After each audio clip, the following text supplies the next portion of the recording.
Hello friends, कैसे हो आप सब। तो आज हम बात करेंगे यूनिट नंबर 14 के बारे में, जिसका नाम है आदर्श प्रारूप। इसको हम इंग्लिश में आइडियल टाइप भी कहते हैं। ठीक है, आइडियल टाइप स्पेलिंग देख लेना।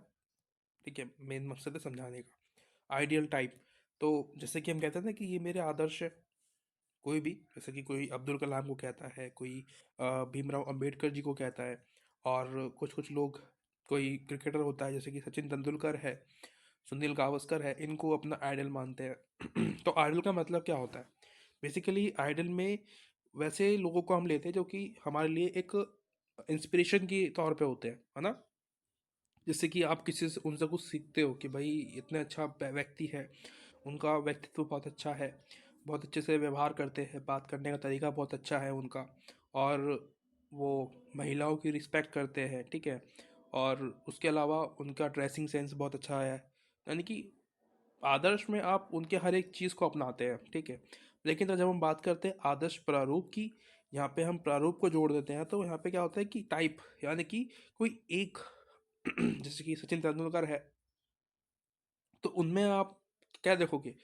उन सभी में अगर आपको एक क्रिकेटर बनना है, तो आप देखोगे उनके खेलने का तरीका कैसा था। ठीक है, यानी कि क्या शैली थी खेलने की, कितना अच्छे तरीके से खेलते थे, डिफेंस करना, ये सब चीज़ें। ठीक है, क्या शॉट कैसा लगाते थे वो लोग। तो ये आप उसके लिए देखोगे। उनका अगर आप एक एक्सपेरेंट हो, पढ़ाई करते हो, तो आप उनका बोलने का तरीका और जो ह्यूमन रिस्पेक्ट है उनके अंदर, उसको देखोगे कि भाई हाँ, ये जो है इनका बोलने का तरीका बहुत अच्छा है, और महिलाओं की जो रिस्पेक्ट है वो भी बहुत अच्छे से करते हैं।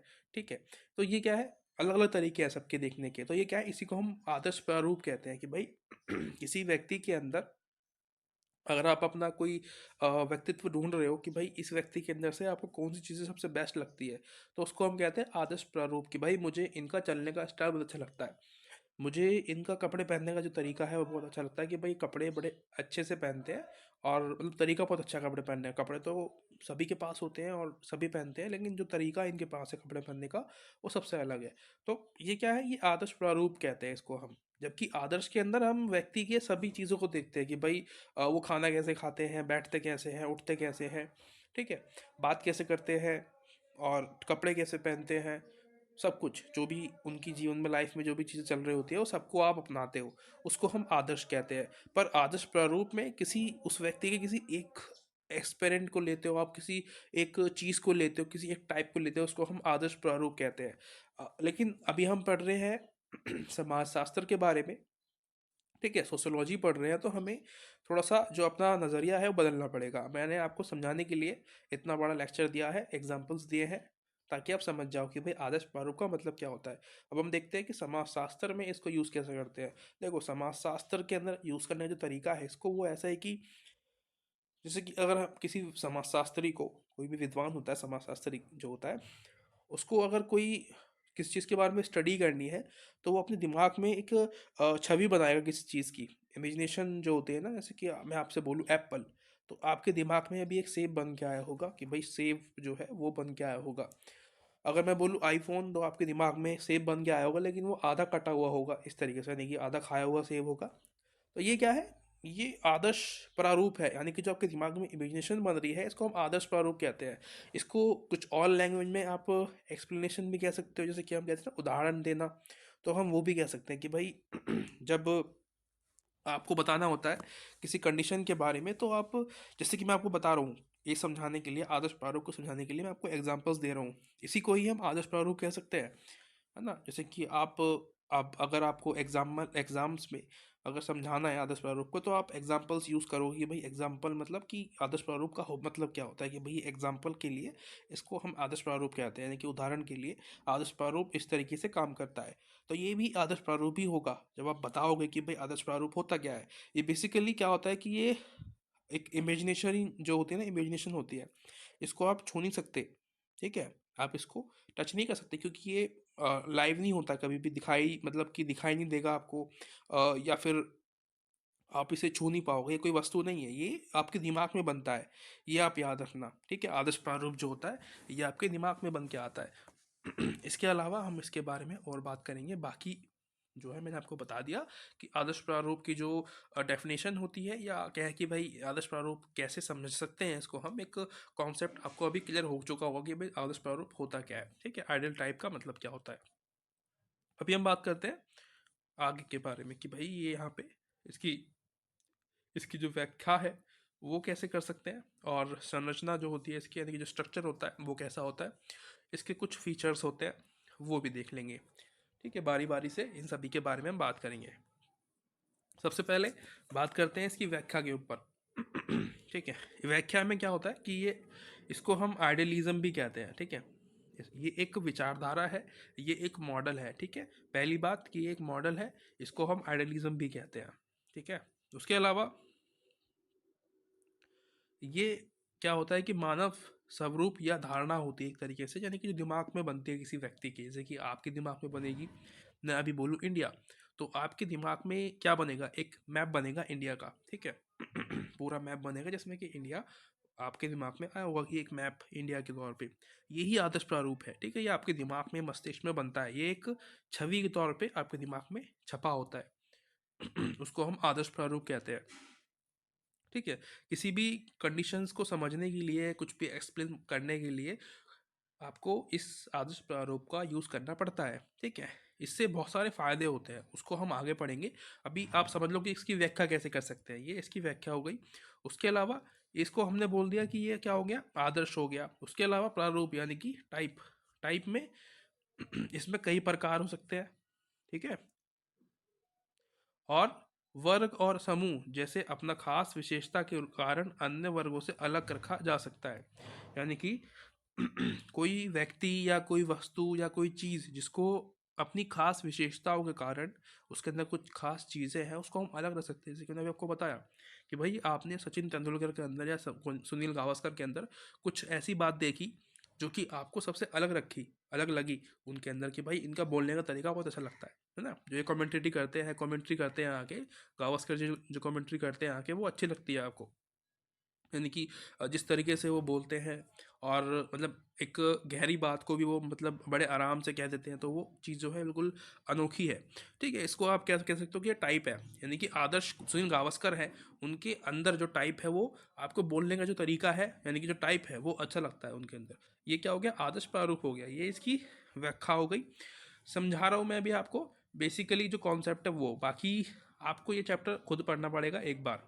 मैं पहले ही बता रहा हूँ, मैं ये नहीं कहता कि भाई आप चैप्टर नहीं पढ़ना, नहीं, चैप्टर आपको पढ़ना पड़ेगा अगर आपको एग्ज़ाम करना है तो, एग्ज़ाम में लिखना है तो। ये सब इसलिए कि मैं आपको समझा रहा हूँ कॉन्सेप्ट क्या है इसके अंदर, क्योंकि मैं अगर बताऊँगा आपको, आप जितना आपको समझ में आएगा ना, उससे ज़्यादा आप भूल जाओगे एग्ज़ाम के टाइम तक, और फिर आप जब लिखने बैठोगे तो आप एक पेज भी मुश्किल से नहीं लिख पाओगे उसके बारे में। तो इसलिए याद करके जाना, समझ के जाना, चैप्टर को पढ़ना है आपको। ठीक है जी। उसके अलावा आगे बात करते हैं यहाँ पे इसकी संरचना के बारे में, कि यानी कि जो इसका जो स्ट्रक्चर होता है वो कैसा होता है। ठीक है, स्ट्रक्चर कह रहा है कि बेबर ने इस बात पर जोर दिया है कि व्यवहार में जो पहले से किया जा रहा है वह उसी वह उसी को अधिक स्पष्ट कर रहा है। यानी कि इसका जो स्ट्रक्चर होता है वो कैसा होता है कि जो पहले से हो रहा है उन चीज़ों को वो स्पष्ट करता है। यानी कि मैंने आपको बताया अभी इंडिया का, मैंने बोला कि भाई आपके दिमाग में इंडिया का मैप बन के आया होगा। इंडिया मैंने बोला, क्या बोला कि मैंने अभी जो ये व्यवहार में लेके आया हूँ मैं आपके इंडिया, तो आपके दिमाग में एक स्पष्ट होगा कि अच्छा इंडिया का मतलब भारत। ठीक है, आपके दिमाग में एक मैप बन गया होगा इंडिया का। तो ये क्या है, जो पहले से हो रहा होता है उसको स्पष्ट करता है। अब मैं आपको बता रहा हूँ एग्जांपल दे दे के बार बार कि भाई जो आइडल टाइप होता है ये क्या होता है। ठीक है, अभी आपको स्पष्ट हो जाएगा थोड़ी देर बाद, अगर अभी भी नहीं हुआ होगा तो चैप्टर के अंत तक आपको ये सभी चीज़ें बिल्कुल समझ में आने लगेगी कि जो आइडल टाइप होता है इसका मतलब क्या होता है एक्चुअली में। ठीक है, उसके अलावा और आगे चलते हैं। जैसे कि ये देखो, अब मैं आपको बोलूँ न्यायालय यानी कि कोर्ट, तो आपके दिमाग में ये सारी बातें दिमाग में आई होंगी आपके कि भाई कोर्ट के अंदर जो है वकील होता है। ठीक है, एक वकील होता है, ये एक व्यक्ति है जो कि अपनी दलील पेश कर रहा है, या मुजरिम होगा या जो भी होगा। ठीक है, और एक जज होता है वहाँ पे, इन दोनों की बहस होती है दो वकीलों की आपस में। ठीक है, और जो जज होता है वो लास्ट में अपना फैसला देता है। तो ये क्या है, एक न्यायालय की एक प्रोसेस होती है। ये क्या कर रहा है, जब भी कोई बात करेगा आपसे न्यायालय के बारे में, कोर्ट के बारे में, तो आपके दिमाग में ये सब चीज़ें आएंगी कि भाई सुप्रीम कोर्ट या कोर्ट जो होते हैं, कोई भी कोर्ट होगा, वहाँ पे ऐसा होता है, जो प्रोसेस होता है वो सेम होता है कि भाई वहाँ पे दो वकील होंगे, ठीक है, विरोधी पार्टी में, ठीक है, एक मुजरिम होगा, एक सताया हुआ व्यक्ति होगा। तो उन दोनों के बीच में बात होगी, दो वकीलों के बीच में दलील पेश की जाएंगी। उसके बाद लास्ट में एक समय आएगा जब जो जज होता है वो अपना जो डिसीजन होता है एंडिंग वाला वो देता है। तो ये क्या होता है, कोर्ट का एक प्रोसेस होता है। इसको हम आदर्श प्रारूप की तरह लेते हैं कि भाई एक छवि बनेगी आपके दिमाग में कि भाई कोर्ट यानी कि उसमें ये प्रोसेस होते हैं। ठीक है, ये समझाने के लिए एग्जाम्पल भी दे रखा है आपको। उसके अलावा यहाँ पे कुछ विशेषताएं भी होती है आदर्श प्रारूप की, जैसे कि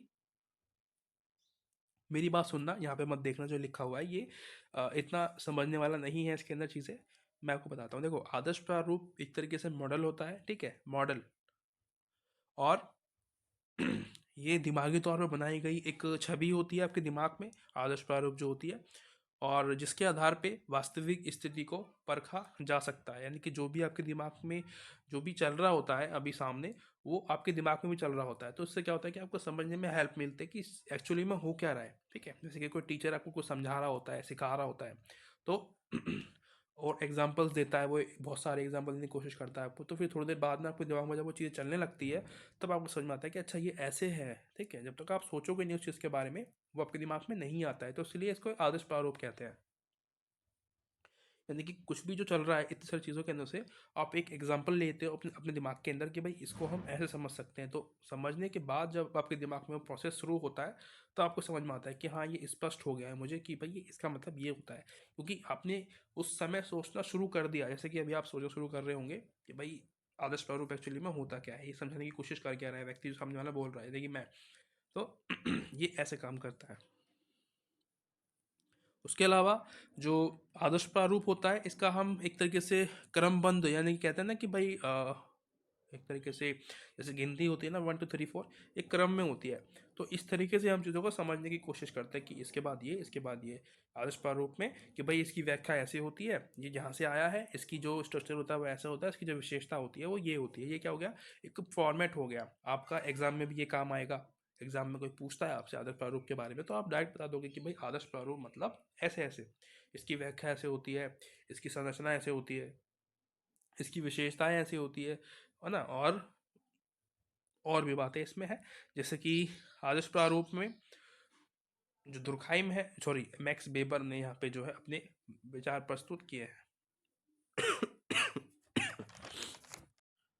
उसके बाद हम बात करते हैं आदर्श प्रारूप के कुछ उद्देश्य होते हैं यहाँ पे, कि भाई कुछ ना कुछ तो उसके पर्पस होंगे ना, कि जो हम आदर्श प्रारूप को इतना ज़्यादा जोर दे के इस पर बात कर रहे हैं।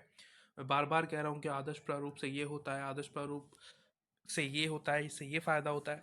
तो कुछ ना कुछ तो उद्देश्य होते होंगे इसके, जो कि हम इतना इस पे जोर दे रहे हैं और बार बार इसके ऊपर बात कर रहे हैं। ठीक है, इसके अलावा ये इम्पॉर्टेंट है आपके लिए, क्योंकि एग्जाम्स में डायरेक्ट सवाल बन सकता है यहाँ से कि भाई आदर्श प्रारूप क्या होता है। सबसे पहले तो आपसे ये पूछा जाएगा, हमने बात कर ली है इसके बारे में कि आदर्श प्रारूप मतलब क्या होता है। उसके बाद साथ में पूछेगा कि आदर्श प्रारूप के उद्देश्य क्या होते हैं, उसके उपयोग क्या होते हैं। ठीक है, उद्देश्य और उपयोग एक ही बात है। आप उद्देश्य भी लिख के आ जाओगे तब भी आपका काम चल जाएगा। ठीक है, तो ध्यान से सुनना मेरी बात जो मैं बोलूँगा आपसे। ठीक है, आपको सब कुछ क्लियर हो जाएगा। सबसे पहले आदर्श प्रारूप जो होता है वो प्रॉब्लम सॉल्विंग में आपकी हेल्प करता है। ठीक है, प्रॉब्लम सॉल्विंग पहला क्या है, प्रॉब्लम सॉल्व करता है आपकी। ठीक है, दूसरी बात, ये आपके जो भी आप पढ़ रहे होते हो, ठीक है, जो भी आप स्टडी कर रहे होते हो उसके अंदर क्लैरिटी लेके आता है। प्रॉब्लम सॉल्विंग करता है, क्लैरिटी लेके आता है। उसके बाद इसको जो यूज़ करते हैं वो मोस्टली जो समाजशास्त्री होते हैं, जो एक्सपीरियंस समाजशास्त्री होते हैं, जो फिलोसोफर्स होते हैं, ठीक है, समाजशास्त्री जो होते हैं वो इसका यूज़ करते हैं। उसके बाद जैसे कि कोई आप कुछ स्टडी कर रहे हो, ठीक है, आपको कुछ समझ में नहीं आता है, जैसे कोई शब्द पढ़ रहे हो आप, तो शब्द में आपको कुछ समझ में नहीं आ रहा, तो क्या करते हो, गूगल करते हो। गूगल करते हो, गूगल पे आप कुछ सर्च मारते हो, तो उसके बाद क्या होता है कि कुछ एग्जांपल्स भी आते हैं साथ में। तब आप एग्जाम्पल्स पढ़ते हो तो आपको समझ में आता है कि अच्छा इसका मतलब ये होता है। तो क्या होता है ना कि जो एग्जाम्पल्स आते हैं तो ये एग्जाम्पल हमारे दिमाग में छप जाते हैं कि भाई इसका मतलब ये होता है। उससे क्या होता है, आपको हेल्प मिलती है भाई। अगर आप दूसरी बार में कभी और फिर दोबारा से उसको चीज़ों को पढ़ने की कोशिश करते हो तो वो जो शब्द है, जो एक शब्द आपने वहाँ पे देखा, हाईलाइट किया था वो शब्द, फिर आप उसको दोबारा देखोगे तो वो आपको ऑटोमेटिकली वो जो पहला आपने याद किया था, जो पढ़ा था, वो आपको याद रहेगा, दोबारा से आपके दिमाग में वो छवि बन जाएगी। ठीक है। ये सारी चीज़ें जो होती हैं इसके उद्देश्य होते हैं, इसका यूज़ इस तरीके से होता है, इसके उद्देश्य ऐसे होते हैं, ये सभी इसके अंदर आपको पढ़ने को मिलेगा। ठीक है। ज़्यादा कुछ नहीं है इसके अंदर, उद्देश्य वगैरह जो है इसके छोटे मोटी सी बातें हैं जो मैंने आपको बता दिया है।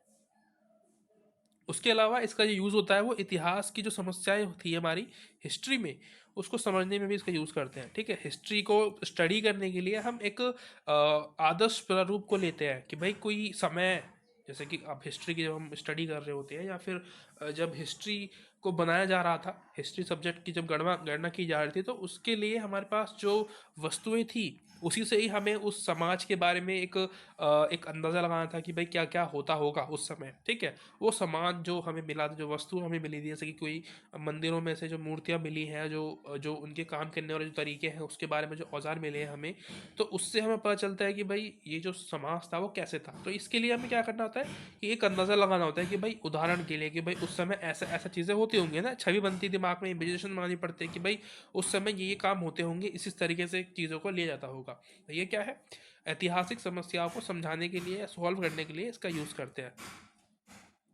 आप इसको अभी के लिए भी यूज़ करते हो और हिस्ट्री में भी यूज़ कर सकते हो, तो ये बहुत ज़्यादा काम आता है। कुछ विद्वानों ने इसको हिस्ट्री में बहुत ज़्यादा यूज़ किया है, हिस्ट्री को स्टडी करने के लिए, पढ़ने के लिए, ऐतिहासिक जो चीज़ें होती है उसको समझने के लिए आदर्श प्रारूप का यूज़ किया है। उसके बाद अगला आता है वेबर द्वारा निर्धारित आदर्श प्रारूप। सवाल यहाँ से ही बन सकता है आपका कि भाई आदर्श प्रारूप क्या होता है, और वेबर द्वारा निर्धारित आदर्श प्रारूप को बताइए, स्पष्ट कीजिए, विवरण दीजिए, समालोचना कीजिए, इस तरीके के शब्द जो है आपको देखने को मिलेंगे इसके साथ में। तो घबराना नहीं है, जो भी आप पढ़ रहे होंगे ना, अभी जो भी मैं आपको बता रहा हूँ वही आपको लिख के आना है। ठीक है। तो इसमें ना कुछ लगभग आपको तीन जो है आदर्श प्रारूप बताए हैं मैक्स वेबर ने, जिसमें सबसे पहला है हिस्ट्री का, जो मैंने आपको बताया कि भाई हिस्ट्री को समझने के लिए वेबर ने आदर्श प्रारूप का यूज़ किया। ठीक है। जैसे कि एग्जांपल्स लेते हैं हम कि भाई ये सामान अगर हमें मिला है, कोई मूर्ति मिली है, तो उस समय की जो पूजा होती होंगी वो किस तरीके से वो लोग करते होंगे। ठीक है।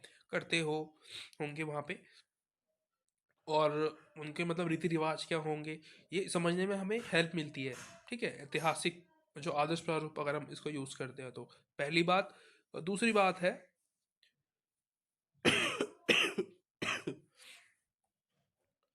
सामाजिक यथार्थ के अमूर्त तत्व। इसमें क्या होता है कि भाई यथार्थ के बारे में, यानी कि सामाजिक यथार्थ, ये अभी की बात करता है आपसे, वर्तमान की। तो बेसिकली इसको हम हिस्ट्री में भी यूज़ करते हैं और अभी जो चल रहा है यानी कि प्रेजेंट में भी इसको आप यूज़ करते हो। बेसिकली इसका जो यूज़ होता है वो आज के जो स्ट्रक्चर होता है उसको समझने के लिए भी कुछ विद्वान इसको यूज़ करते हैं। जैसे कि नौकरशाही। नौकरशाही क्या है, आपको पता ही होगा कि भाई जो कार्यपालिका में जो काम जो होता है, जैसे कोई भी देश होता है उसका एक लिखित संविधान होता है। ठीक है। उस संविधान में सभी के काम जो होते हैं वो बताए गए होते हैं कि कौन कौन सा व्यक्ति को क्या क्या काम करना है। ठीक है। जैसे कि हमारे देश में राष्ट्रपति है, उनका काम क्या है। ठीक है। प्रधानमंत्री का काम क्या है, और मुख्यमंत्री का काम क्या है, राज्यपाल का काम क्या है। तो ये जो भी काम होते हैं इनके सबके निर्धारित होते हैं पहले से पहले कि भाई कौन कौन सा व्यक्ति क्या काम करेगा। आईएएस आईपीएस जो अधिकारी होते हैं, इनको भी काम पहले से पहले ही होता है कि भाई इनका ये काम होने वाला है, कि आईएएस ये काम करेगा, आईपीएस का काम ये है।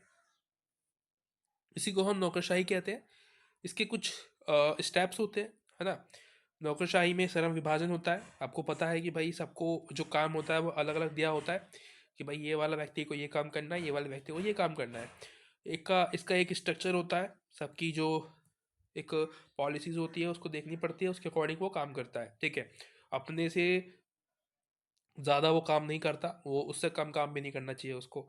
ठीक है। यानी कि जितना उसको काम दिया गया है उसके आधार पे वो काम करेगा, यानी कि जितने उसके पास पावर होती है उसके अनुसार वो काम करता है। व्यक्ति नियमों को फॉलो करते हुए चलना होता है, ठीक है। और जो औपचारिक संस्थाएं होती हैं, यानी कि जो कह सकते हो कि इंफॉर्मेशन, जो इनफॉर्मल जो आपकी संस्थाएं होती है उनको बताना होता है, उनके साथ उनके आधार पे काम करना होता है, जो संविधान में लिखा हुआ है उसके अकॉर्डिंग काम करना होता है, ठीक है।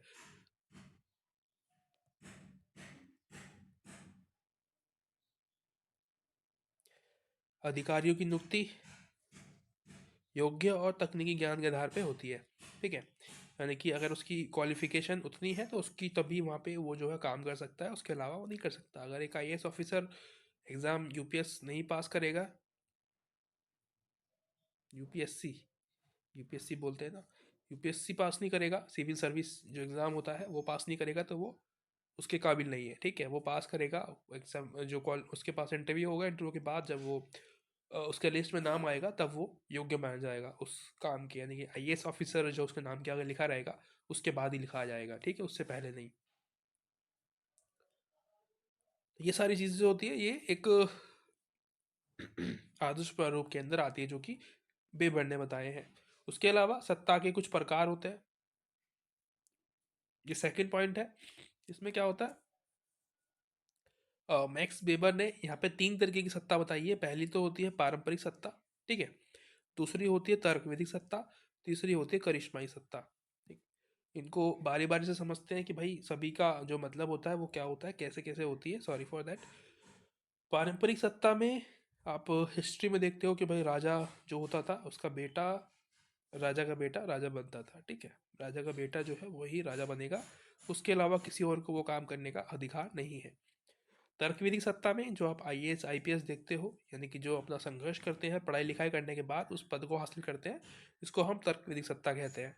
करिश्माई सत्ता, ये जो बाबा होते हैं, ठीक है, चमत्कार दिखा के रातों रात करोड़पति बन जाते हैं, इनको हम करिश्माई सत्ता कहते हैं। यानी कि जो बाबा होते हैं